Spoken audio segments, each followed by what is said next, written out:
All right, Assalamualaikum, and this is the first lecture for statistical methods, JIM 212, and for this course, we have four main chapters, and today we will start with the first chapter, which is correlation and regression.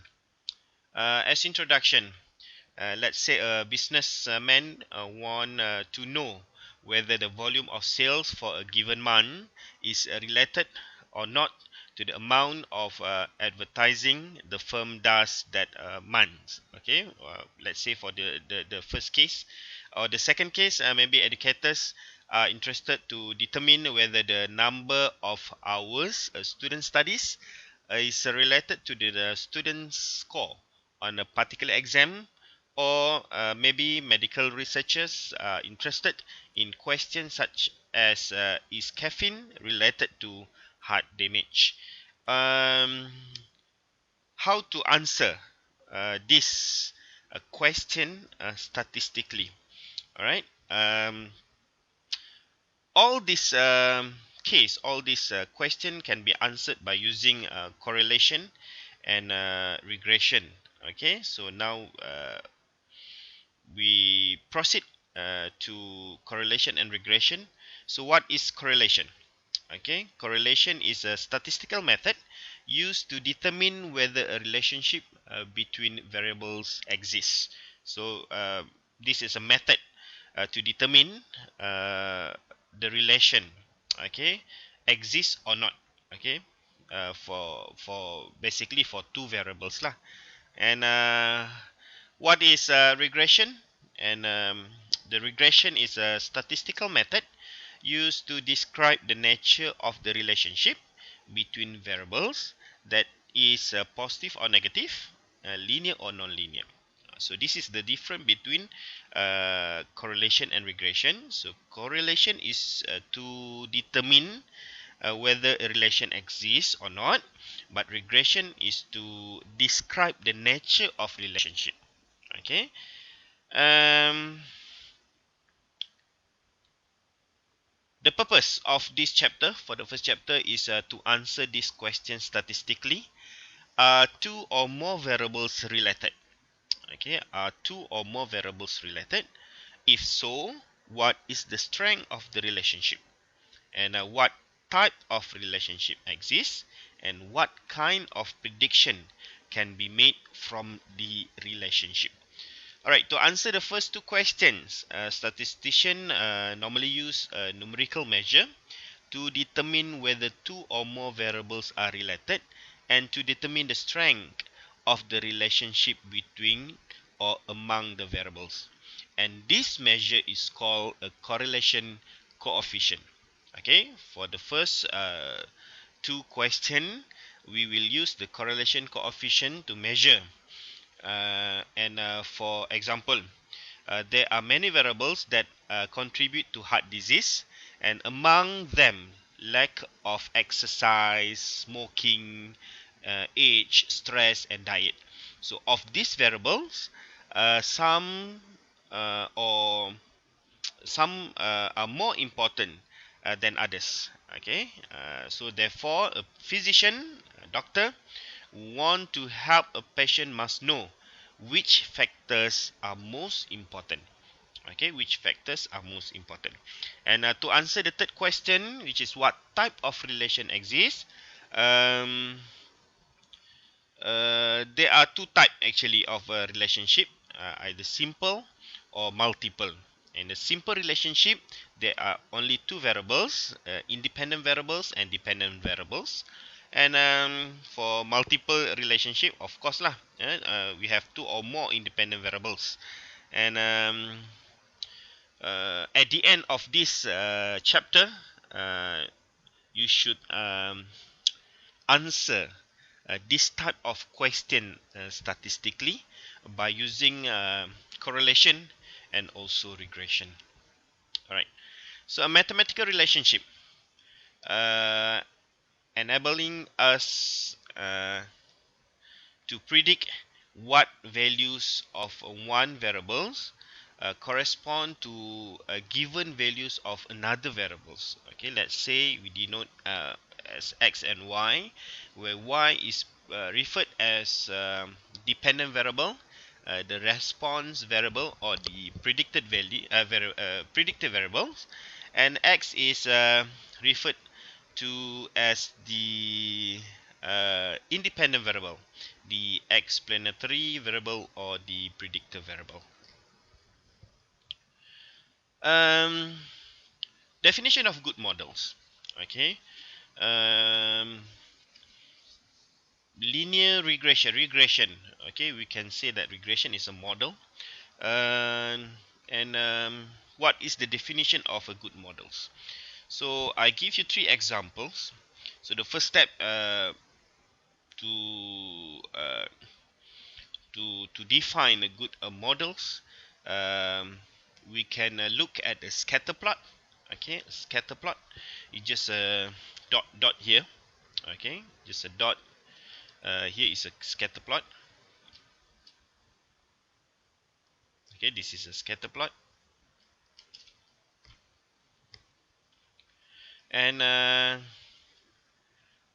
the straight line is a regression line. Okay, straight line is a regression line.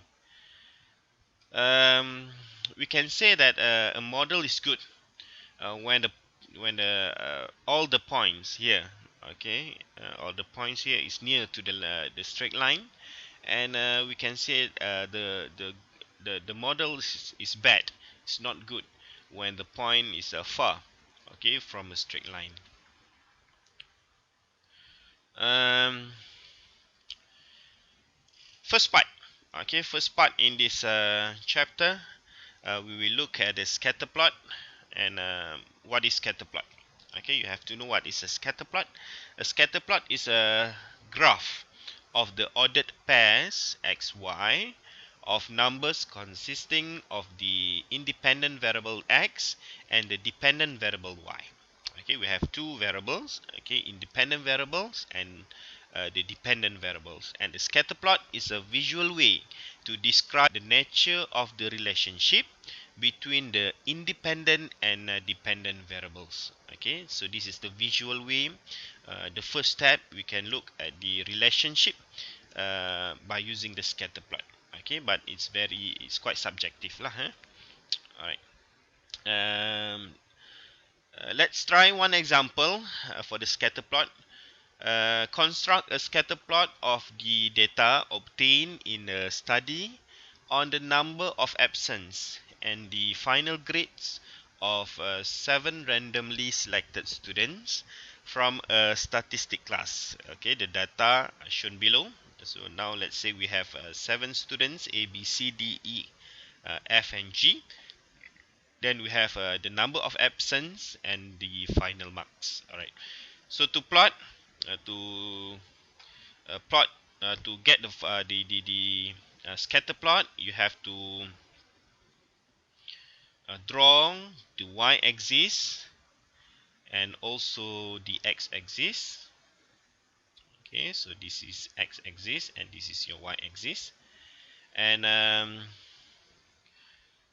mark the x-axis and also y-axis lah. Okay, now the minimum for x-axis is 2 and the maximum is 15. Okay, the minimum is 2 and the maximum is 15. So let's say I start with 2, 4, 6, 8, 10, 12, 14, and 16. Alright, so this is 1, this is 3, this is 5, this is 7, and this is 9, this is 11, this is 13, and this is 15. And for y-axis, the minimum is 43 and the maximum is 90. Okay, let's say I put here 10, 20, 30, 40, and this is 50, this is 60, This is 70, 80, and 90. Okay, the maximum is 90.